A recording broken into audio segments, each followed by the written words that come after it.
The snow fell silently over the barbed wire of Stalag Luft III, blanketing the camp in a deceptive calm. Frost clung to the cold iron bars, biting at fingers that had long forgotten warmth. Captain Friedrich Weber stepped carefully through the gate, his boots crunching against hardened snow. He had flown over Berlin, over the Reich, and yet nothing prepared him for this silence.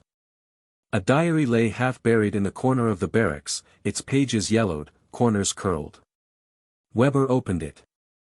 The first words leapt out, trembling with fear and resignation. They watch us from every shadow, every breath is accounted for, we are already ghosts. Suddenly, a distant scream shattered the quiet. It was brief, almost swallowed by the wind, but it froze him. Hours passed, or maybe just minutes. He could not tell. The sound of typewriters clicked somewhere beyond the camp gates, reports being filed, orders being executed. Each clack a reminder that the world outside marched on, indifferent to the suffering contained within these walls. Then, a low rumble approached from the horizon. Not artillery. Not tanks.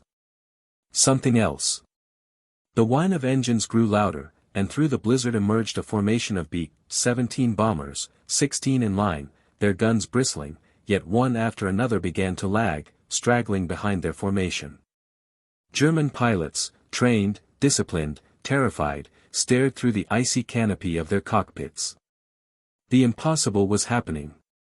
Whispers spread across the camp, pilots exchanging incredulous glances, soldiers gripping rifles tighter. In that frozen moment, Weber realized they were witnessing more than machines falling behind. They were witnessing a fracture in certainty itself, a crack in the armor of control. The sky seemed to hold its breath. "Why are they behind?" a corporal muttered, staring through binoculars, his voice lost to the wind. Inside the camp, the diary's author wrote again, almost as if sensing the shift beyond the horizon, "Even the sky rebels now, even the air betrays them." The snow muffled the sounds, but not the tension. Every soldier, every captive, every ghost in that place felt the pulse of impending change. The engines whined, slowed, and one B-17 finally dipped below the cloud line, revealing its damaged wings. Silence descended again, tense, waiting, watching. And in that silence, Captain Weber understood something fundamental. History was not only recorded in victories or defeats, but in the moments when the impossible hovered, uncertain, over the earth. The sky darkened. The snow continued to fall. And behind the formation, 16 guns fell silent. The question lingered in the frozen air, what does it mean when even the sky itself falters? The morning arrived with a brittle chill that gnawed at the edges of consciousness. Stalag Luft III was a skeleton of a camp, its wooden barracks leaning under the weight of endless snow, their timbers groaning like the voices of the men trapped within. Captain Friedrich Weber adjusted his scarf against the frost, the coarse wool scratching at his jaw. He had expected the cold, expected hunger, expected fear, but he had not expected the silence to be so complete. Inside the barracks, men moved like shadows, their eyes hollow, hands trembling as they stacked thin blankets over thin mattresses. Each breath was a visible exhalation of fog, mingling with the smell of wet wool, the metallic tang of iron, the faint, lingering stench of unwashed bodies. Weber's gaze fell upon a cot where a young pilot, barely 19, hunched over a notebook, scribbling furiously. The words were tiny, precise, almost obsessive, "The guards are watching. I know it. Their boots echo even in my dreams." A sudden clatter outside, the snap of a branch under snow, made Weber start. The camp was surrounded by wire, by watchtowers, by the unseen eyes of the Gestapo and Luftwaffe officers who patrolled these grounds with meticulous cruelty. Every sound was amplified, every movement recorded in memory as if the camp itself were a living interrogator. And yet, the young pilot continued writing, unaware or uncaring of the silence that pressed against the walls. Hours passed. Or maybe minutes. Time had become a flexible, torturous thing here. Weber wandered through the barracks, noting the layers of despair etched into every face. A sergeant whispered fragments of rumors. "They say the Allies have broken through, they say the B-17s are flying unopposed, but who knows if it's true. The whispering carried a weight far greater than certainty. It was hope, a dangerous, almost forbidden luxury in a place like this. Outside, the snow continued to fall, covering footprints, hiding the faint tracks of animals, masking the ground where countless men had stumbled, fallen, or disappeared. Weber's eyes were drawn to a patch of disturbed snow near the gate. There, almost invisible, lay a diary, half covered by frost. The leather binding was cracked, the pages brittle. Hesitant, he knelt and opened it. We are already shadows of men. The world outside continues, oblivious, while we decay within these walls. I hear them at night, whispering names, counting faces. Who will be next? Will anyone remember? The diary vibrated with fear, yet also with a defiance that the camp seemed to suffocate. Weber read on, each sentence a blade of ice through his chest. Yesterday, a plane fell from the sky. Not shot down. Just vanished. The men in the watchtower said they saw nothing, but I know. I saw. Even the sky is not safe now. A sudden commotion snapped Weber's attention toward the camp's edge. 2 German officers appeared, their boots crunching sharply in the snow, faces stern, expressions unreadable. They moved with purpose, surveying the prisoners as if reading a ledger of guilt. One of them paused, scanning the horizon. Weber noticed the tilt of his head, the squint against the low sun. Then, a brief exhalation of disbelief escaped his lips. He looked upward. Above, the sky held 16 B-17s, barely visible through the frost-laden clouds. They were supposed to be in formation, unwavering, a symbol of Allied precision and power. Yet one by one, a subtle lag appeared. The last 4 faltered, dipping slightly below the rest. The officers did not speak. Their silence was louder than the engines. Inside, Weber felt the air shift. Something impossible had entered their world, not a weapon, not a bomb, but a fracture in expectation. The prisoners stirred cautiously, some craning their necks, others pulling thin scarves tighter over faces pale with cold and fear. "Why are they behind?" muttered a corporal, voice barely audible over the wind. The diary seemed to pulse in Weber's hands, as if responding to the disturbance above. Even the sky rebels, even the air betrays them. And we remain, watching, waiting, shadows beneath their wings. Minutes, or was it hours, passed. The straggling B-17s drew closer to the camp's view, their engines whining, a sound that penetrated the frozen silence like a knife. Each man inside the barracks held his breath. The sound was mechanical, yet it carried a weight of inevitability. Something was coming, something beyond control, beyond prediction. Weber turned his gaze to the horizon again. Frost clung to his lashes, the sun glinting off icy clouds. He could see the pilots, or at least the shadows of them, inside their cockpits. The planes wavered, the formation losing cohesion, and in that imperfection, Weber sensed the truth. Chaos was a force as inevitable as winter, as ruthless as any camp guard, and just as inescapable.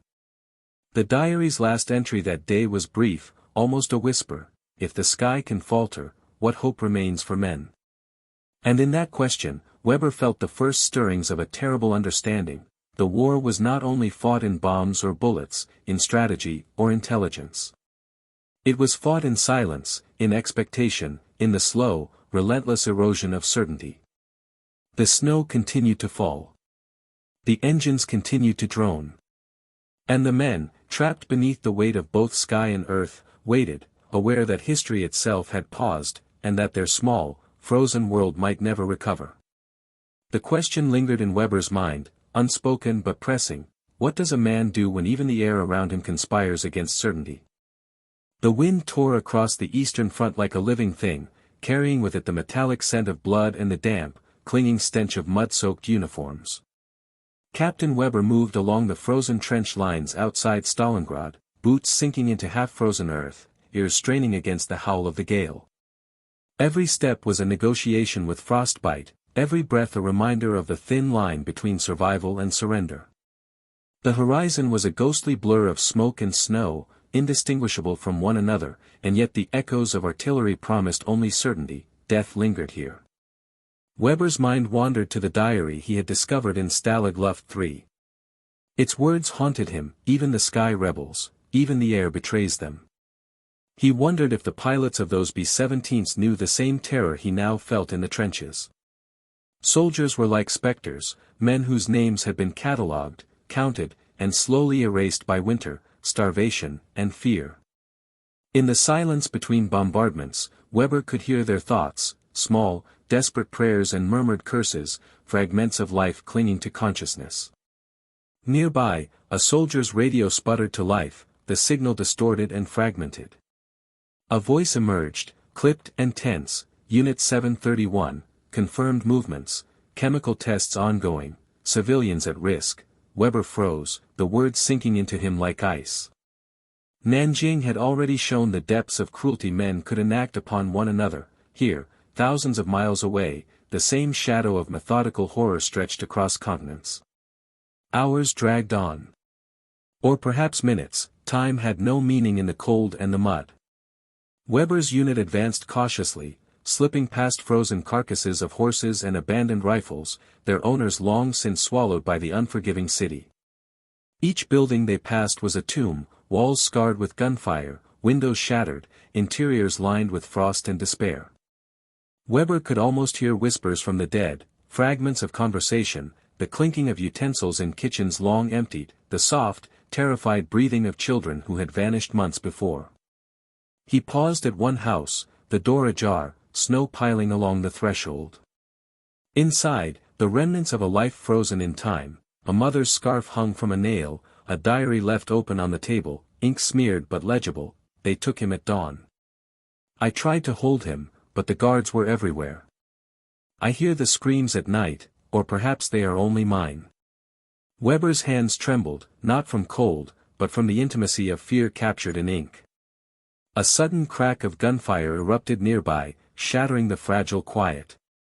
Men ducked instinctively, rifles raised, hearts hammering. In the chaos, Weber glimpsed the straggle of a B-17 far above, its wings shuddering, faltering against the wind. A microcosm of struggle mirrored itself in the sky and on the ground, mechanical precision failing, human endurance tested.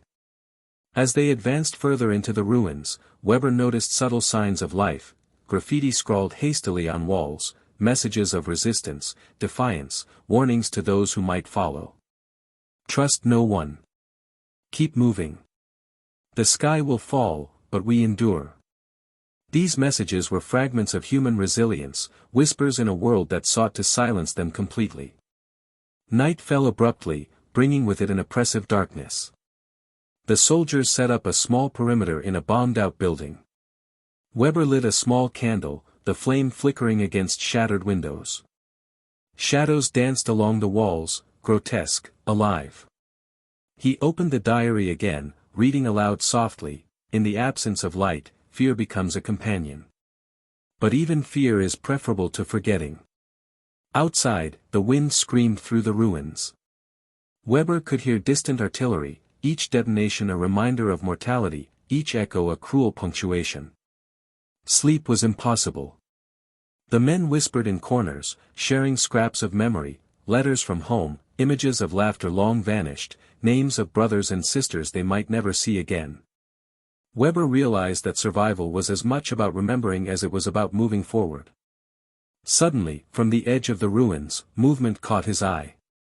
A shadow slipped between buildings, cautious, deliberate. Weber's instincts screamed. Rifles raised, soldiers froze. The figure emerged, a young girl, no older than 12, carrying a tattered doll, eyes wide with terror. She did not run, did not speak, only stared. Weber's breath caught. The human mind in extremis could recognize its own fragility in another, even in the midst of chaos. He knelt, speaking softly. "It's okay, we won't hurt you." The girl's eyes flickered, then slowly, hesitantly, she approached. Behind her, a faint whisper of German words, a diary fragment from another time. "We are ghosts, even when we walk among the living." Weber understood instantly, every step, every life preserved, was a defiance against annihilation. Hours later, huddled in the ruins, Weber's unit listened to intercepted radio communications, enemy movements, coded instructions, whispered fears transmitted across a broken network. One fragment stood out, chilling in its mundanity: the men are exhausted. Morale is slipping. They do not know how many remain alive. The ordinary, bureaucratic reporting of death and despair carried a weight that no artillery could match. The night deepened. Weber looked toward the sky, recalling the B-17s that had faltered in formation. He imagined the pilots inside, struggling with their own limits, grappling with the impossible task of precision in chaos. The parallel was unmistakable: above, machines strained under physics; below, humans strained under mortality. Both faltered, both confronted the same unyielding truth: control was an illusion. And in that moment, as the wind bit through clothing and the ruins whispered secrets of lives extinguished, Weber asked himself the question that lingered in all corners of human experience: when everything fails, when every plan collapses, what defines the difference between survival and surrender? The diary rested in his pocket, its pages fragile but resolute. The girl slept beside him, her breath shallow, a small anchor to human continuity. The ruins held their secrets, and the wind carried them away. But Weber knew one thing: history would not forget. Not the planes, not the soldiers, not the civilians. And in remembering, there was a fragile, flickering hope, a truth more enduring than any fortress, stronger than any weapon. The question remained, as heavy as frozen mud on boots, as chilling as the eastern wind: how does a man endure, when the world itself seems to conspire against him? The streets of Nanking lay in a silence that was both oppressive and unnatural, the aftermath of devastation lingering like a thick fog. Captain Weber stepped carefully over shattered rooftops and splintered doors, his boots crunching against the debris. The air smelled of smoke, charred wood, and something far more elusive, an undercurrent of human terror that clung to the ruins like a shadow. Each breath carried a memory, a fragment of lives erased in moments of violence that defied comprehension. He paused at the edge of a courtyard.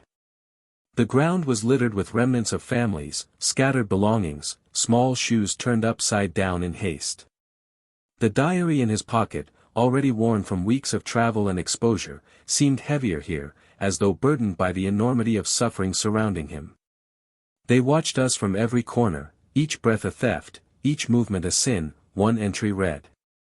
Weber traced the ink with a frozen fingertip, shivering not from the cold but from recognition. These words could have been written yesterday, decades apart, yet identical in terror. A sudden noise, a door collapsing somewhere within the ruins, made him jerk instinctively, rifle raised. No one emerged. Just the echo of human absence. Hours passed in a city that once thrummed with life, now a graveyard of hushed screams and invisible witnesses. Weber saw the faint traces of blood on steps, a smear along a wall, the careful arrangement of bodies to conceal them. Survival here was an exercise in invisibility, in becoming a shadow among shadows, and the diary reminded him of that truth: we are already ghosts, even before they call us so. As he moved deeper into the city, he came upon a small room, its door hanging on broken hinges. Inside, a typewriter sat on a splintered desk, keys stiff with rust, a stack of papers scattered across the floor. Weber lifted one sheet, squinting at the inked words that remained legible despite the months of decay. Orders executed. Civilians accounted for. Nothing remains unobserved. Their eyes do not see us, but the reports will reach headquarters. Precision is maintained even in chaos. The bureaucratic coldness of the entry struck him harder than any gunfire. The meticulous documentation of horror, the normalization of atrocity, revealed a psychological cruelty that exceeded the physical. In the silence that followed, Weber felt the weight of thousands of lives catalogued as statistics, erased in reports that could be misfiled or misinterpreted, but never forgotten. Suddenly, the wind shifted, carrying with it a faint sound, the low hum of engines. Weber glanced skyward.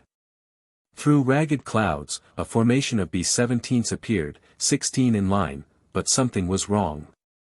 A plane dipped slightly, then another, faltering against the storm above.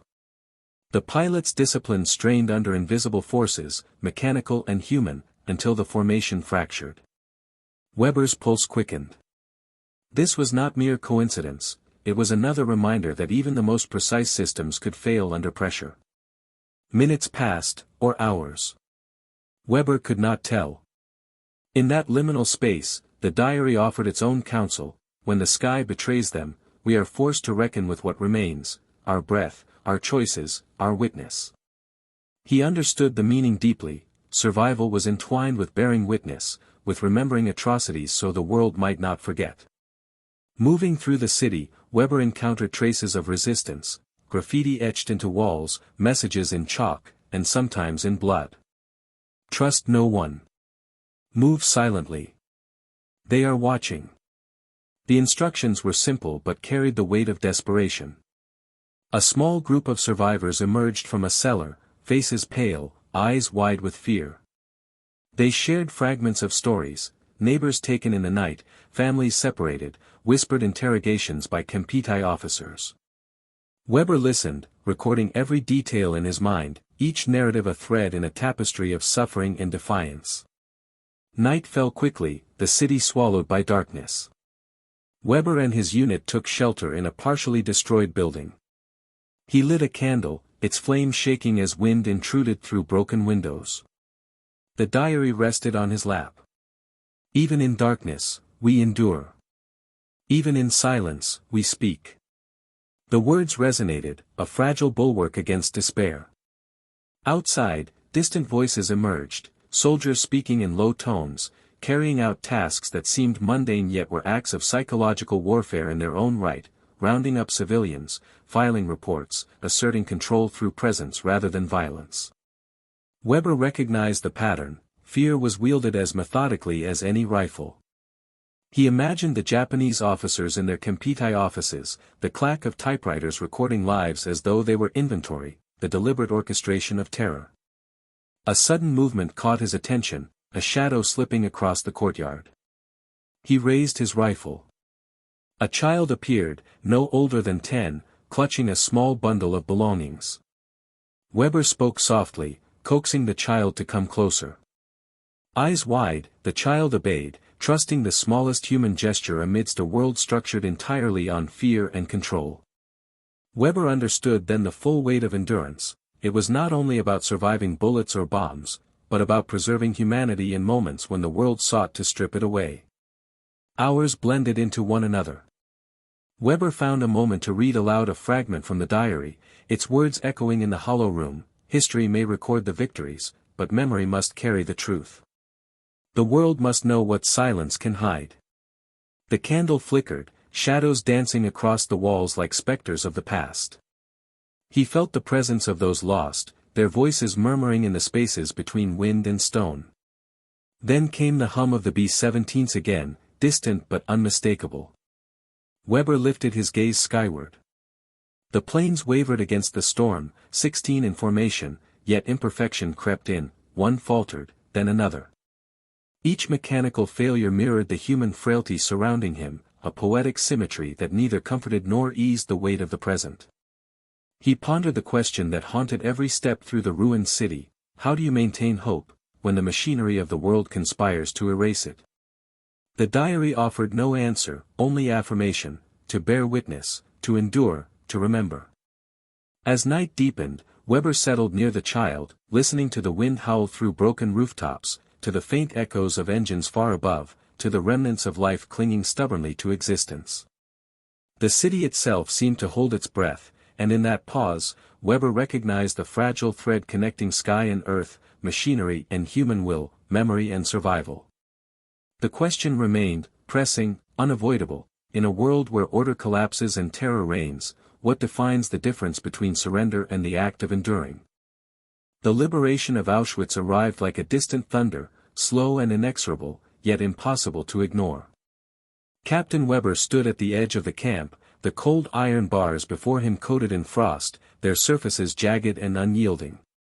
The snow beneath his boots crunched with a brittle finality, each step a hesitant acknowledgement of the horrors that had transpired within these confines. The camp lay silent, but the silence was not peace, it was the weight of absence, of lives erased, of suffering catalogued and concealed behind fences and watchtowers. Inside, the barracks were emptied of the living, yet filled with the echoes of the dead. Weber moved through the rows of bunks, each mattress still bearing the imprint of those who had once lain upon it. The air smelled of damp wood, human despair, and the faint, acrid tang of burning documents. A typewriter sat on a makeshift desk, keys frozen in mid-strike, a report half-finished, chronicling what had been done, what had been ordered. He leaned over the paper, reading aloud softly, prisoners accounted for. No deviation. Efficiency maintained. Witnesses erased. The bureaucratic precision of horror chilled him more than the winter wind.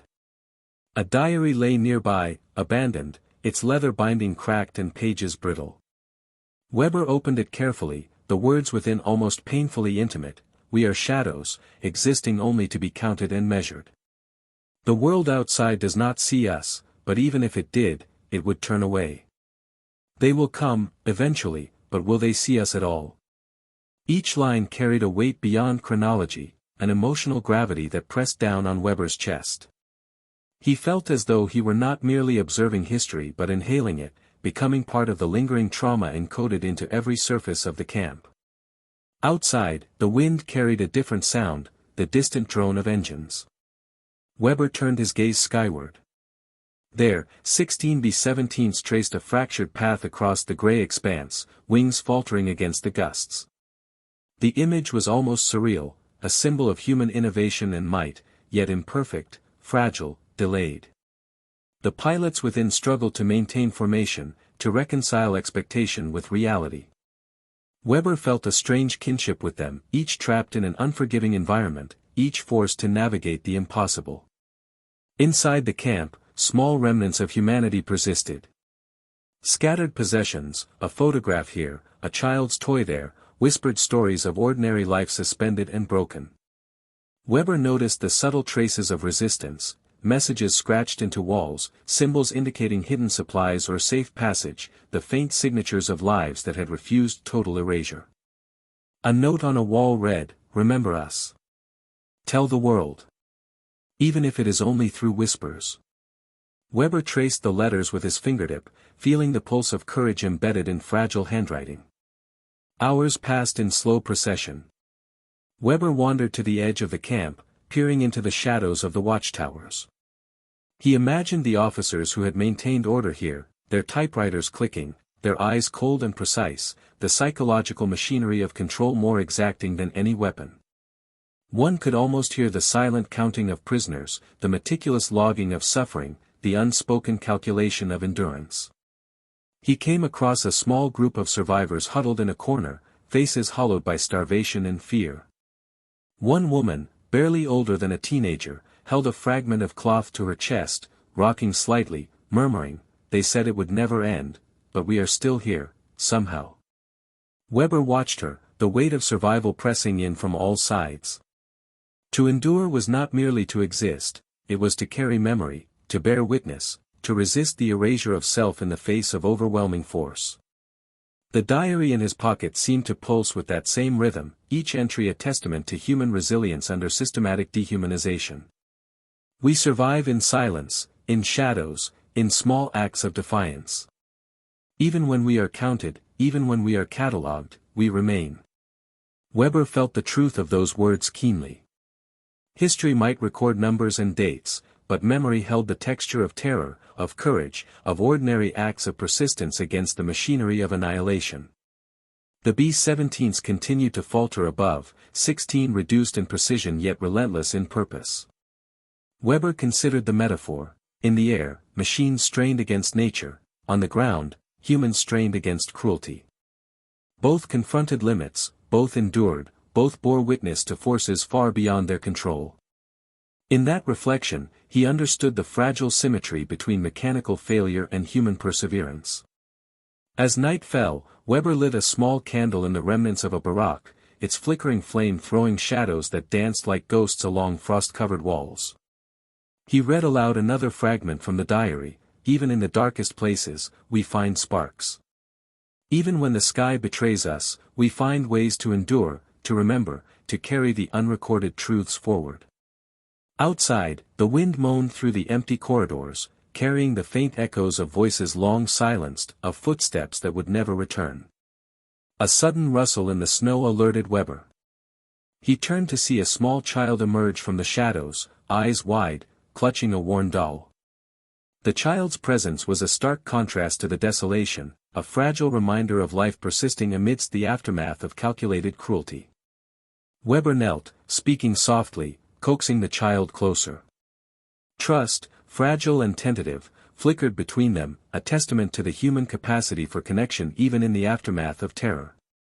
Through the night, Weber and the survivors remained vigilant, listening to distant artillery, the subtle hum of engines far above, the occasional whisper of a liberated prisoner recounting fragments of their ordeal. Every sound, every shadow, every breath was a reminder that survival was both a physical and psychological endeavor, that the world could never fully cleanse itself of memory, that even silence could speak volumes. And yet, as Weber finally allowed himself a moment to rest, he pondered the essential question the diary had posed from the beginning: when the instruments of death and fear falter, when the sky itself seems to betray expectation, how do the living continue to endure, to remember, to resist erasure? The wind carried away the answer, leaving only the lingering weight of history, of memory, of humanity tested beyond measure. The frost clung to every surface as Captain Weber approached the edge of the camp one final time. Auschwitz, Stalag Luft III, Stalingrad, Nanking, they were not separate memories but threads woven together, each carrying the imprint of fear, endurance, and a quiet, unyielding resilience. The snow muffled footsteps, but not the weight of history pressing down on the frozen ground. Weber could feel it in his bones, the lives catalogued, the voices silenced, the witnesses whose stories had been buried beneath bureaucracy, bullets, and ash. Inside the camp, the barracks were stripped bare, yet every surface held an echo. Weber traced his gloved hand over the cold, splintered wood. He imagined the diaries, the notes, the whispered confessions of those who had survived, and those who had not. Each item, each fragment of writing, was a testament to the psychological endurance required to remain human amidst calculated dehumanization. "We are shadows, even as the world moves on. Remember us, or we are truly gone," one entry read. The words resonated like a heartbeat in the stillness. The distant hum of engines rose again, and Weber turned to see 16 B-17s tracing a fractured formation across the gray sky. Each plane wavered against the wind, mechanical precision faltering, yet they pressed forward. He recognized in them a mirror of human struggle, the effort to maintain order in chaos, to persist when the very world conspires to undo you. The sky had betrayed no one, it simply revealed the limits of all who dared navigate it. Weber's attention shifted to the survivors huddled near the remnants of the barracks. Faces lined with hunger, eyes hollowed by trauma, yet alight with a fragile determination. Some held scraps of diaries, fragments of letters, photographs yellowed with age. Each item was a bridge to a past that refused to be obliterated. The psychological weight of witnessing, remembering, and recounting horror was heavier than any rifle, yet infinitely more potent. Survival was no longer just physical, it was moral, it was narrative, it was testimony. He guided them through the camp, past the watchtowers, past frozen ruins that had once been offices where orders were typed with surgical detachment. Weber imagined the officers sitting at those desks, eyes cold, cataloging lives as one might inventory supplies, believing in the absolute necessity of efficiency. The horror was not only in the acts themselves but in their methodical documentation, in the quiet normalization of atrocity. Even when recorded with ink and paper, suffering is not neutral, it is weaponized, he whispered to himself, recalling the diary's words. Hours passed in the brittle daylight, or maybe minutes, the distinction had blurred long ago. Weber led the group to a perimeter where the snow had begun to soften, revealing faint tracks of human and machine alike. He could feel the psychological burden of the day settling over them all, pressing like ice against the lungs. Yet even amidst that weight, there was movement, there was breathing, there was life. And in that persistence, there was defiance. One survivor held up a small, tattered photograph. A family, smiling in a sunlit yard, oblivious to the horrors that would follow. Weber studied it, seeing in the faces the memory of normalcy, a life before terror, a life that demanded remembrance. "We endure," he murmured, the phrase heavy with both affirmation and mourning. Because memory is resistance. Because to remember is to defy erasure. Night descended like a velvet curtain, softening the edges of ruin yet not concealing them. Weber lit a small candle, the flame flickering against the frost-lined walls. Shadows danced across faces etched with loss, illuminating eyes that had seen the worst of humanity yet refused to close. He read aloud a final diary fragment: "Even when the sky falls, even when the world fractures, we find a way to endure. Witness, remember, survive. That is our only victory." Outside, the B-17s traced their fractured arcs across the night sky, engines humming against the wind, a final, distant reminder that struggle transcended human and machine alike. Weber felt a kinship with those pilots, the fight for precision, for control, for continuation, even when forces beyond their control tested them relentlessly.